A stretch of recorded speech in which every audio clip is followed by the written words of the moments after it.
നമസ്കാരം. എല്ലാവരും സുഖമായിരിക്കുകയല്ലേ? അപ്പോൾ നമുക്ക് ബലിപ്പെരുന്നാളൊക്കെ അല്ലേ? അപ്പോൾ ഒരു നല്ല സുലൈമാനി ബിരിയാണി ആയാലോ? പേര് പോലെ തന്നെ നല്ല ടേസ്റ്റിയുമാണ് ബിരിയാണി. എൻ്റെ വക എല്ലാവർക്കും ബലിപ്പെരുന്നാൾ ആശംസകൾ.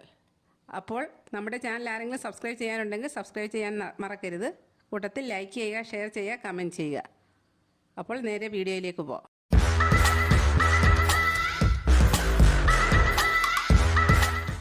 ഈ ബിരിയാണിക്കായി നമ്മൾ എല്ലോട് കൂടിയ 1.5 കിലോ ബീഫാണ് കഴുകി വൃത്തിയാക്കി എടുത്തിരിക്കുന്നത്. ഇനി ഇതിലേക്ക് ഇടാനായിട്ട് 7 ഗ്ലാസ് ബസുമതി റൈസാണ് എടുത്തിരിക്കുന്നത്. അത് നമ്മൾ കഴുകി സോക്ക് ചെയ്തതിന് ശേഷം എടുത്തിട്ടുള്ള 2 പാത്രത്തിലായിട്ടാണ് ഞാൻ എടുത്ത് വെച്ചിരിക്കുന്നത്. 8 എരിവുള്ള പച്ചമുളകാണെങ്കിൽ 8 പച്ചമുളക്, അല്ലെങ്കിൽ 10 12 ഇടാം. 2 സ്പൂൺ ഇഞ്ചി, അത് അരിഞ്ഞതാകാം, ഞാൻ ചതച്ചാണ് ഇട്ടിരിക്കുന്നത്. അതുപോലെ 10 ഗ്രാമ്പു, അതുപോലെ 10 ഏലക്ക, ജാതിപത്രി, 1 സ്പൂൺ ചെറിയ ജീരകം, 25 അല്ലി വെളുത്തുള്ളി, ഒരു ജാതിക്ക, ചെറുതാണെങ്കിൽ 1, വലുതാണെങ്കിൽ പകുതി ഇട്ടാൽ മതി. സ്പൂൺ മല്ലി, അതുപോലെ 1 സ്പൂൺ വലിയ ജീരകം, പിന്നെ ഒരു സവാള ഇച്ചിരി വലുതായിട്ട് അരിഞ്ഞത്. വലിയ സവാളയാണെങ്കിൽ 1, ചെറുതാണെങ്കിൽ 2 എണ്ണം. ഇതെല്ലാം കൂടി ഒരു നല്ല ഒരു കോട്ടൺ തുണിയിലേക്ക് നമ്മൾ ഇട്ട് കൊടുക്കണം. ഈ ഇൻഗ്രീഡിയൻസ് എല്ലാം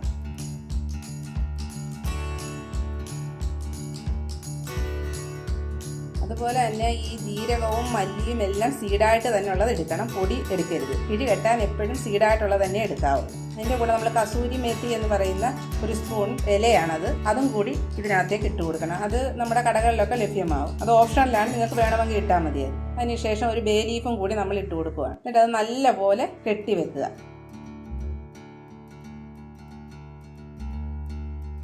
ഇതിനാണ് നമ്മൾ കിഴി എന്ന് പറയുന്നത്. അപ്പോൾ ഈ ഒരു കിഴിയാക്കി നല്ലപോലെ മുറുക്കി കെട്ടണം, അഴിഞ്ഞു പോകരുത്. ഇനി നമ്മളൊരു കുക്കർ വെച്ചിട്ട് അതിലേക്ക് ഈ ഇറച്ചി ഇട്ട് കൊടുക്കുക.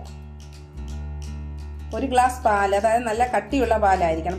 ഞങ്ങളുടെ വീട്ടിൽ പശു ഉള്ളതുകൊണ്ട് ഞാൻ പശുവിൻ പാലാണ് ഉപയോഗിച്ചത്. നിങ്ങൾ അല്ലാതെ കവർ പാൽ മേടിക്കുന്നതാണെങ്കിൽ അങ്ങനെ ഉപയോഗിക്കുക.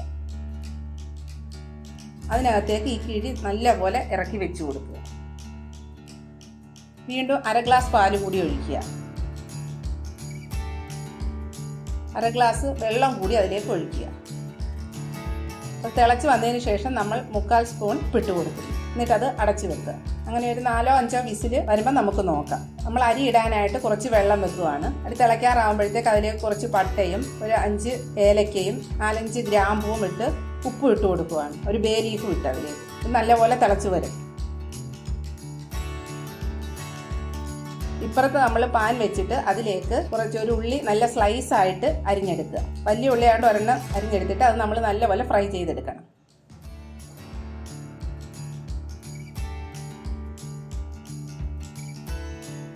അത് നമ്മൾ ഫ്രൈ ചെയ്തെടുത്തു. ഇനി അണ്ടിപ്പരിപ്പ് അതിലേക്ക് ഇട്ട് കൊടുക്കുക. 2 സ്പൂൺ അണ്ടിപ്പരിപ്പ് ഇട്ട് കൊടുക്കുക. അതും നമ്മൾ ഫ്രൈ ചെയ്തെടുത്തു. അതുപോലെ 4 എടുപ്പ് കറിവേപ്പിലയും കൂടി ഇട്ട് കൊടുത്ത് ഫ്രൈ ചെയ്തെടുക്കും. അപ്പോഴേക്കും നമ്മുടെ വെള്ളം നല്ലപോലെ തിളച്ച് വരുന്നുണ്ട്. ആ തിളച്ചുകൊണ്ടിരിക്കുമ്പോഴാണ് നമ്മൾ ഈ അരി അതിലേക്ക് ഇട്ട് കൊടുക്കേണ്ടത്. എന്നിട്ട് അടച്ചു വെക്കുക. നല്ലപോലെ തിളച്ച് വരട്ടെ. നമ്മുടെ ബീഫ് വേവായിട്ടുണ്ട്. അപ്പോൾ എനിക്കൊരു 4-5 വിസിലായപ്പോഴാണ് വെന്തത്. നിങ്ങൾ ഓരോ ഇറച്ചിക്കും ഓരോ വേവാണ്, അതനുസരിച്ച് നോക്കിയിട്ട് വെന്തോന്ന് നോക്കുക. നല്ലപോലെ വേവായിട്ടുണ്ട്. അതിൽ നിന്ന് ആ കിഴി ഇഞ്ഞെടുക്കുക. എടുത്തിട്ട് ഒരു പാത്രത്തിലേക്ക് വെച്ചിട്ട് അത് നല്ലപോലെ അതിൻ്റെ ജ്യൂസ് ഇതിനകത്തേക്ക് ഒഴിച്ചു കൊടുക്കണം. ഒരു ചൂടായതുകൊണ്ടാണ് സ്പൂൺ വെച്ച് നമ്മൾ എടുക്കുന്നത്. അപ്പോഴേക്കും അരി വേവാകും. ഇനി നമുക്ക് കോരാം. ഈ ആവിയിൽ തന്നെ കിടക്കുന്നുണ്ട്. നമ്മൾ കുറച്ച് പുതിനയും മല്ലിയിലയും ആവിക്കകത്ത് തന്നെ ഇട്ട് കൊടുക്കും ചോറിൽ. പിന്നീട് കുറച്ച് നെയ്യ്, അതായത് 4 സ്പൂൺ നെയ്യും 4 സ്പൂൺ വെളിച്ചെണ്ണയും കൂടെ ഒഴിച്ചിട്ട് അതിലേക്ക് ഒരു 4 സവാള സ്ലൈസായിട്ട് അരിഞ്ഞത് നമ്മൾ വാട്ടിയെടുക്കാൻ പോവാം.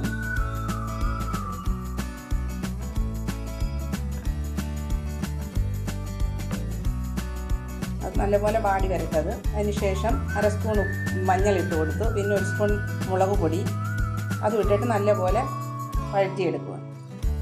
1 സ്പൂൺ മഞ്ഞൾപ്പൊടി, 1 സ്പൂൺ ഗരം മസാല.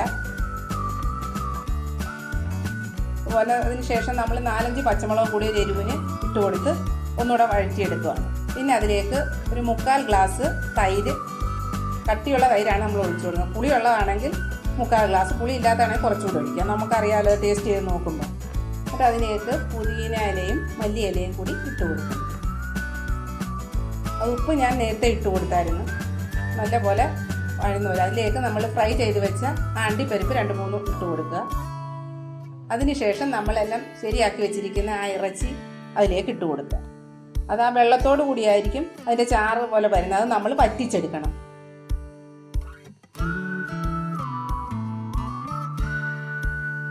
വേണ്ട വറ്റി വരുന്നുണ്ട്. നല്ല ഫ്ലെയിമിൽ ഇട്ടണം, എങ്കിലേ അത് വറ്റി വരത്തുള്ളൂ. എളുപ്പം കുറച്ച് വറ്റിക്കണം. എന്നിട്ട് ഇതിൽ ബീഫ് ആ കഷ്ണം നമ്മൾ കുറച്ച് കോരി എടുത്തതിന് ശേഷം അതിലേക്ക് നമ്മുടെ ആ ചോറ് കുറച്ചിട്ട് കൊടുക്കുക. അതിൻ്റെ പുറത്തേക്ക് ഫ്രൈ ചെയ്ത് വെച്ച ആ ഒനിയനും ഇട്ട് കൊടുത്തിട്ട് ആ കറിവേപ്പില, പുതിനയില, മല്ലിയില, അണ്ടിപ്പരിപ്പ് ഇതെല്ലാം കൂടി നമ്മൾ ഇട്ട് കൊടുക്കുക. വീണ്ടും അതിൽ തന്നെ നമ്മൾ എടുത്തു വെച്ചിരിക്കുന്ന ആ ഇറച്ചി വീണ്ടും ഒഴിച്ചു കൊടുത്തിട്ട് ഇച്ചിരി ഗരം മസാലയും അതിൻ്റെ പുറത്ത് ഇട്ട് കൊടുക്കുക. അതിനുശേഷം ബാലൻസ് ചോറും അതിലേക്ക് ഇട്ട് കൊടുക്കുന്നു. അതുപോലെ നമ്മൾ ഫ്രൈ ചെയ്തതെല്ലാം അതേപോലെ വീണ്ടും ഇട്ട് കൊടുക്കുന്നു.